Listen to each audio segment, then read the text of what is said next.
Well, they can't all be sunny days. Still beautiful nonetheless. It's great to be out here. I'm sharing a story today of something that happened 10 years ago.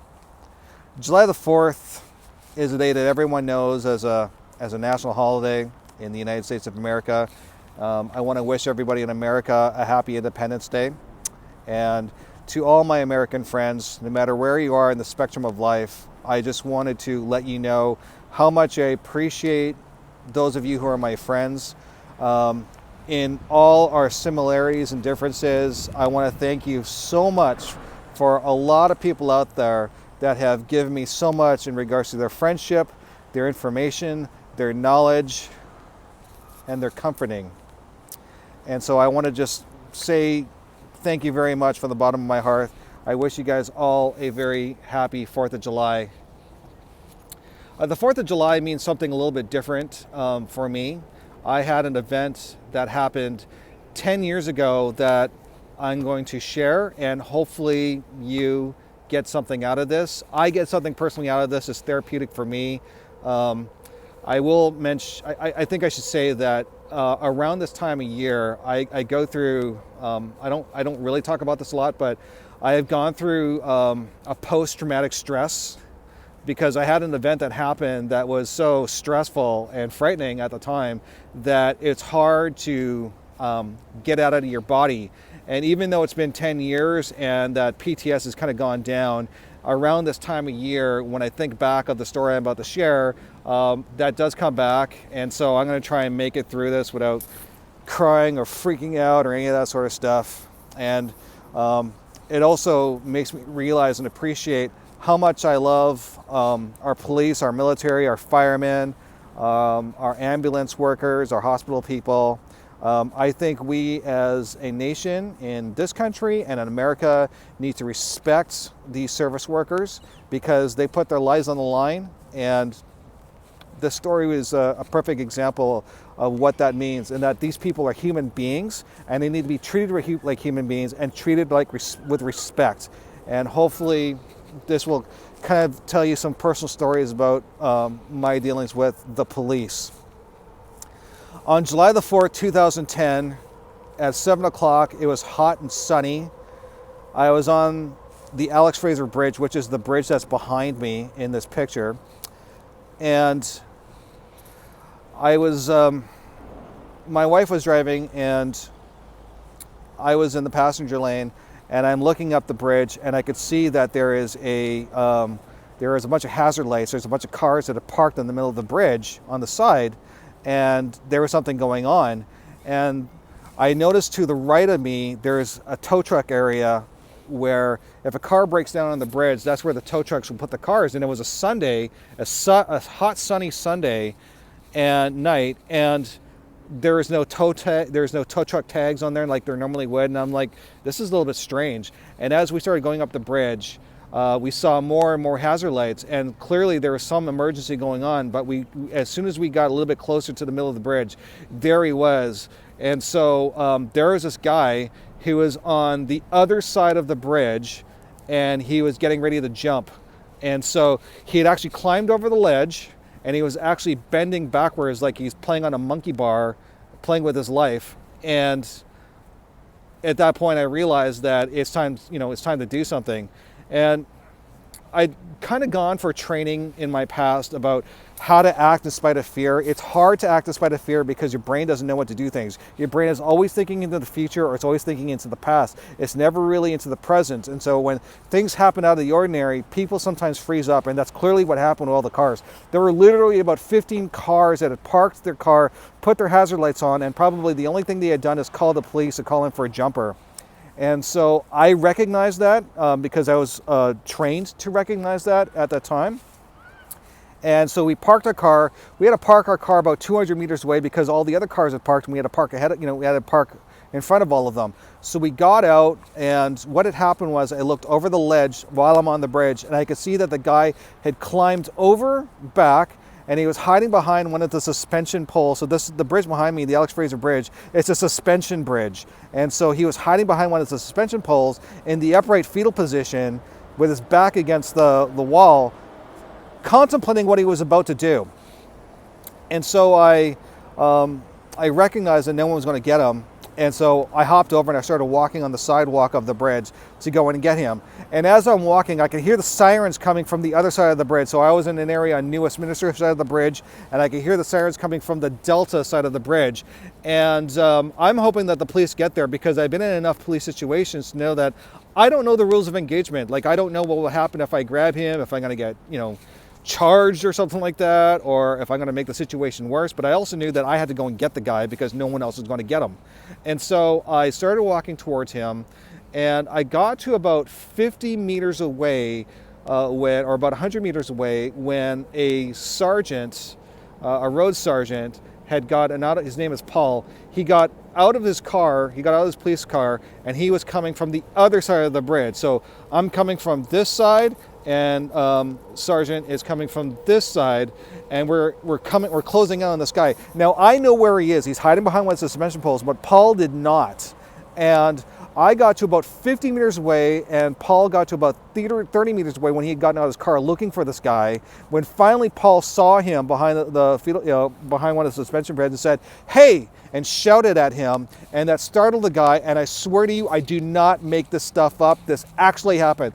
The guy got up out of the fetal position, didn't see me coming from the left side, but saw Paul coming from the right side, looked up, and literally jumped. He ran over, he ran from one side of the sidewalk part of the bridge to the other side, ran, jumped over, leaped over, and basically hung upside down like a bat, and he was ready to let go. He was literally seconds away from actually committing suicide in front of the two of us.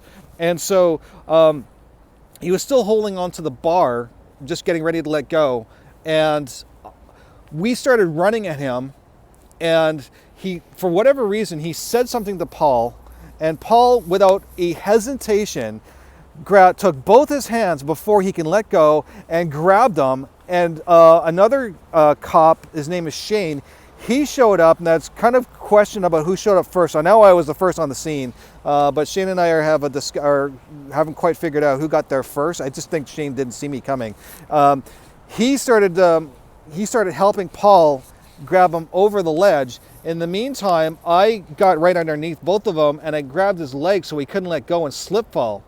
And so now we're stuck right smack dab in the middle of the bridge. Nobody can see us, and this guy is hanging upside down. We can't get him over because we can't get him his arms over the bars. He's clearly upside down. We can't lift him up, and we're stuck there, and there's no one that can see us. In the meantime, this guy is on the other side of the bridge, getting ready to fall and drop 400 feet to his death. And in his jogging pants, the phone was ringing because he had already called his family to let them know that he's killing himself. And so this is what's going on. In the meantime, we don't know what's going on. The stress is just incredible because we don't know how long we're going to be there. Nobody can see us. Thankfully, what had happened was a lot of people that were in their cars saw the two of us running, and they wanted to know what got out. And so 4 individuals got out of their car. They saw us. They looked over the ledge to see what was going on, and I kind of waved them in, and they hopped over. And at the same time, another police constable, her name is Sarah, she's a spokesperson for the Delta Police. She showed up, and we started trying to put together a plan on how to get him over. Now, I couldn't actually see what was going on because Sergeant Paul is a rather big guy, as police officers normally are, and everyone was working on the other side of Paul, and I was on his left side holding his feet up so that the guy couldn't let go. And so I had to learn afterwards what had happened in the story, but this is what happened. They started telling me the 4 civilians literally had to go belt buckle by belt buckle to kind of lift Sarah over, and so that we had enough leverage. It took about 10 minutes to go. Now I can't see what's going on. All I know is that I can't let go of this guy. If I let go of this guy slip falls, he's going down. Although Paul's got got his arms pretty locked in. Also, his hand had gotten numb because it was being held against the rail, and so he had no strength left on the other side. So we were literally going to have to lift him and bring him over. And so 10 minutes goes by, and finally we finally, I heard from Sarah that I've got him. And so what happened was he couldn't lift himself up, so I had to literally lift his feet off of the ledge and push up as far as he can go. Paul lifted up his arms as far as he can go. Shane lifted up farther, and then Sarah finally grabbed him, and he came over, and we flipped him over on the ledge. When this guy came over, like there was 8 of us together, it was literally like he was a bowling ball and he had bowled us over like some pins. We all fell to the ground because you have to imagine the amount of stress of dealing with a situation as this man is ready to kill himself. He's that close and we're trying to rescue him, and we have no idea how long this is going to be, how long this is going to take. So this is like a high stress situation.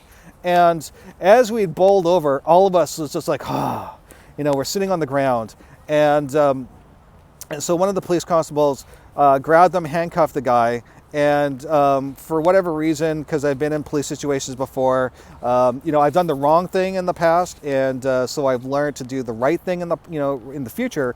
So I grabbed my flip phone at the time. I had a flip phone at that time, and I took a picture of the scene of the event, because I realized that I'm the main witness of this entire thing, and then I went to the guy and I flipped him over.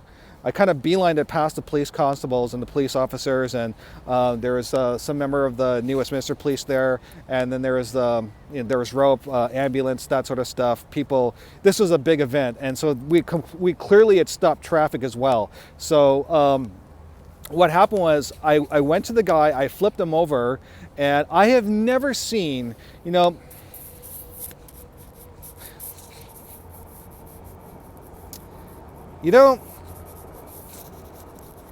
I've never seen that type of look of depression before, or that look like it's over.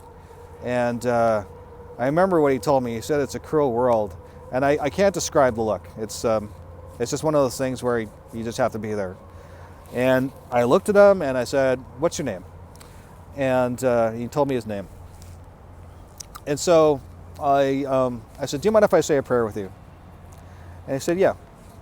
And so I said a prayer with him. I don't really remember what I said, but I did say something like, "Lord Jesus Christ, God, you've given this man a second chance at life, and you've given this man a moment to reflect, and I ask you to bring upon him the abundance of knowledge to make things move forward." I said something like that. I don't really know. I do know that as this is going on, his phone, jogging pants, we had grabbed the phone out, and one of the constables had picked up the phone. I can only imagine a family calling a man, their dad or their husband, who's trying to commit suicide, and the police pick up the phone and answer the phone. I can only imagine what that feels like. I don't ever want to actually kind of go through something like that. And I did hear from afterwards, when all of us were getting our stories together, Paul, the guy who was the first on the scene to grab him, he told me that when I turned him over and I said a prayer with him, he said he was having an out-of-body experience. He couldn't believe that us 5 civilians had taken the time to actually rescue a man. I talked to the other constable, Shane, and he was telling me that most people don't take the time to save a man like this, or rescue a man, or have any care. They just don't know what to do. Sometimes people are saying things like, just the rudest of things, like jump and things like that. You're wasting everyone's time. Everyone's in a hurry mode. And we took the time to save him, took the time to think things through. And so it was kind of time for me to go. I gave my business card at the time to one of the constables because I knew that they were going to get to me. And we saved his life. But I also realized one thing. This guy had put all our lives in danger. I mean, all our lives were in danger. We could have died. And he also put his family's life in danger, and he put his own life in danger. What was to stop him from doing it again? And so a birdie had told me where he was, and I wrote him a letter. And I got to meet him again. He told me on the bridge that he's never going to forget me. And what was interesting is that when he saw me again, I met his family, and he looked at me and says, "I don't know who you are." And after I just said a prayer with him, all sorts of stuff, like he was in complete denial about what had happened. It's fascinating. It was fascinating to watch that going. But I wrote him a letter, and you know, I know fully well from what had happened that he may have been rescued, and may have been the ones to help rescue him. But I don't necessarily think that we're the ones that actually were the ones that rescued him. I think we were the tools that rescued him. I think we were all ready, because if that had happened 5 years earlier, I would have been trained to get out of the car and get the guy. The cops, you know, were trained ready to get this guy. Some of the civilians that told us their story about why they were there on a Sunday, a hot Sunday, on the bridge. This one guy, this East Indian guy, he was 3 hours late for his cab driving appointment. This Iraqi guy was 5 minutes away from his eye doctor's appointment on a Sunday at 7 o'clock. Does that make any bloody sense to you? Just the strangest reasons why these people were on the bridge and got him and rescued him at the same time. And so I kind of have the feeling that maybe we weren't actually the ones that rescued him. We were the tools that rescued him. That's what we were. And maybe, you know, we didn't just save his life at the last second. We saved his life at the very, very last moment. It was that intense. And so, in fact, the police constables, all three of them told me what they had done before I went and visited the guy at the hospital. All three of the constables, the police officers that were involved in this, you think that these, you know, I think a lot of people think these constables and these police officers around the world, they can just handle everything, or it's just some political thing or some racial thing or some BS crap. But these people are human beings, and they called their families. Every one of them got off the bridge and immediately called their families to say, "You're not going to believe what just happened." And so one of the things I want to kind of mention about the police before I get back to the gentleman is that these police go through a lot, and they deserve our respect. This was just one incident. Just think about how many incidents these guys go through all the time. And so it's a tough job being a police officer. It's a tough job being an ambulance guy. It's a tough job being in the fire world. It's a tough job being a service person with a world that is becoming more and more difficult to deal with. So that's one of the reasons I wanted to share this, is to say you need to respect, we all need to respect our service people. So when I saw the gentleman in the hospital, I wrote him a letter, and you know, I just said that he was a blessing, and I hope that things are going good. And I realized that, you know, I could sit there and say something like, "You've been saved in the name of Jesus Christ," which I did. But that doesn't matter to someone who, you know, is not, you know, needs a little bit more information than that. And so I left him with 4 questions. And I think I left him with 4 questions in the letter. Like, who are you? Why are you here? What do you do while you are here? And where are you going? And I wanted to leave him in the mystery of life. And I gave him a letter. I gave him a copy of my book at the time that I'd written. It was 2010 this happened, so my book at the time was in the 2008 financial book. And I said my goodbyes, and I left my information, my numbers, and then that was it. And his wife called me, and he was like, she mentions, you know, he reads that letter every day, and he picks it up all the time, and apparently it was doing something for him, because he completely changed his life around. I received commendations from the police. So I got to meet the chief of police, the deputy chief of police, the mayor, it was, all the pomp and circumstance that goes with that, you know, and it was, and I got to kind of share all that stuff with him, and he was mentioning that, you know, during our commendations, I called him up and said, "Are you doing okay?" And he said, "You know what, my life has totally changed around. I don't drink anymore." He was a drinker. That's kind of one of the things that happened with him with depression. And I've totally changed my life, and he has totally changed his life around. The police, you know, they didn't really see it, but I kind of got the feeling that they wanted the picture, and they were probably going to make it, you know, I knew this was a big story. I'm not an idiot. You know, when you got a picture and you have a bunch of civilians working with the police to rescue someone, I know the obvious thing is like, hey, let's go and publicize this. But I think that would have been a mistake, because, you know, this guy has to kind of live with his life, and So I gave the picture, and I gave the picture to the police, but we made sure that it didn't show up in the papers because this guy needed to live his life. And that's what happened on the bridge, and that happened 10 years ago. And I want to just kind of give you an update about that picture. So I got to meet everybody. All the police had the copy of the picture now, and something incredible happened 7 years later. I was on the same bridge, the Alex Fraser Bridge, and lo and behold, I look on a Saturday and there's a car with no tow tags in the tow truck lane, and there's a guy with a wife beater on walking up the bridge. And if his car had broken down, why wasn't he walking down the bridge to the gas station? So I'm like, something's going on. So I called it in, and it turned out when the police showed up that it was a false alarm. But this is the interesting thing. Who did show up on the scene was none other than the Delta Police's spokesperson. Her name's Sarah. She's now a sergeant today. And I looked at her and we kind of said, we got to stop meeting like this.